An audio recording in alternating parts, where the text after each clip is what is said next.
Joining me now from her home in Calgary is my friend and good friend of the show, Michelle Sterling from Friends of Science. Michelle, thanks for taking the time on this frigid February day to join me. Have fossil fuels never been more necessary than they are these days to keep us alive, hey? No kidding. Thanks for having me on the show. Yes, I had a look at the Alberta Electric System Operators website this morning, and wind was putting out 60 megawatts, which is not enough to keep anybody warm. So, and solar wasn't active at all because it was before sunrise. So yeah, we need fossil fuels. I think we were importing a lot from BC and Montana. So coal from Montana, hydro from BC. Good to have great neighbors. Thank you. And Saskatchewan too. Yeah, it's funny how there's this movement to get us all off coal, and then we have to import coal-fired electricity from Montana just to keep us from dying when it's minus 43. By the way, thank you, fossil fuel workers, for keeping us from freezing to death over these last few weeks.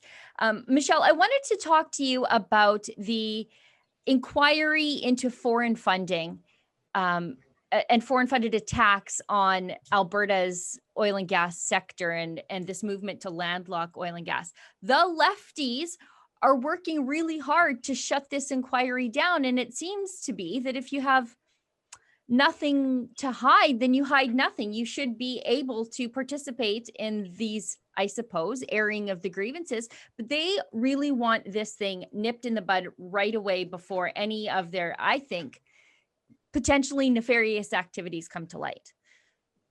Well, yes, I think one of the more popular commentators across Canada cited in the press was Martin Olszynski, who's a professor at the University of Calgary. It's his associate law professor.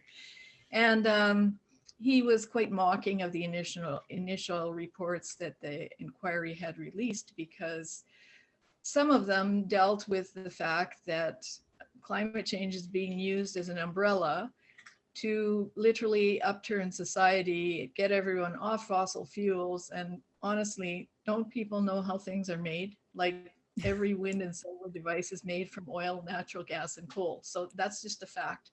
We don't have replacement alternative energy other than nuclear, which also is made from oil, natural gas, and coal.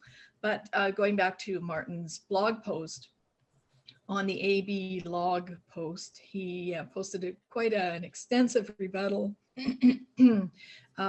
denigrating the author, historian Tammy Nemeth, and claiming that these were conspiracy theories, and also claiming that the courts had already tested climate change and gave a few references, but that's not true. So I wrote a rebuttal and posted it on our blog. And also after I posted it, I kind of went along with his view that the courts had tested climate change, because I read his blog and thought, well, yeah, okay, here he's giving some references. But some legal experts pointed out to me that the courts have never tested climate change. And what he'd actually been referring to is what's known as obiter dicta, or the commentary that surrounds a case, meaning that one side might have said, oh, well, you know, these children are suffering because climate change is threatening their lives and they're afraid for their future. And it's uncontested that this may be an existential threat. So that simply means that the lawyers on the other side said, you know what, we're just going to accept what you put there, because the case is actually about the constitutionality. This is the Alberta challenge, right? It's not about climate change. So when I found that out, I did a video showing that, you know, I'd made a mistake, and that in fact, he was misleading the public. Now, I think that's pretty serious for a law professor to mislead the public in that way. So I hope people will look into that and think about that. You know, that's one of the, I think, mistakes that we might make on our side of the debate, is sometimes we have the tendency to take the other side at their word, that we think that sometimes they're just wrong on the issue, but not purposefully misleading. And as it turns out, you trusted that, I'm sorry, his name is Olszynski, I think is his name, yes, that Martin. Yeah, Martin Olszynski, that he was just telling the truth, but he was misleading people on the facts. Now, I wanted to talk to you a little, staying on the topic of the inquiry. Seems like Eco Justice wants the whole thing shut down. Yeah. Yes, they're going to court this week, February 11th and 12th. They're going to try and quash it. And they claim, they had a webinar last week, which was quite funny because they claim that they're doing this to protect the fairness and freedoms of speech of people. And if you recall, Eco Justice is the group that tried to shut us down, have us fined thousands of dollars and thrown in jail for our billboards. So yeah, they're really defenders of freedom of speech.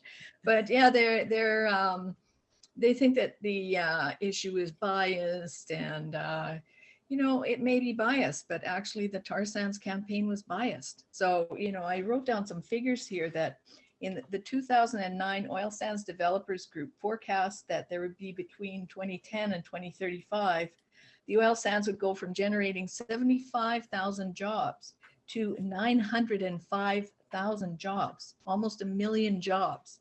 And that it would generate 2.1 trillion in economic stimulus for Canada and provide hundreds of billions of dollars in tax revenue. So that's what we're out. I think that people in Alberta and in Canada deserve to know who was behind these anti-Alberta campaigns, why, and where that money went, and what these actors are up to. And I don't think that this kind of thing should go on anymore because we're broke. We're in serious trouble. And these guys are claiming that this is charitable activity. So I want to ask you how charitable it is that you're putting people out of work, that you're costing taxpayers billions, trillions of dollars. That's an excerpt from my weekly Wednesday night show, The Gunn Show. Now, normally the full show is sitting behind a paywall, but we thought you'd like this clip.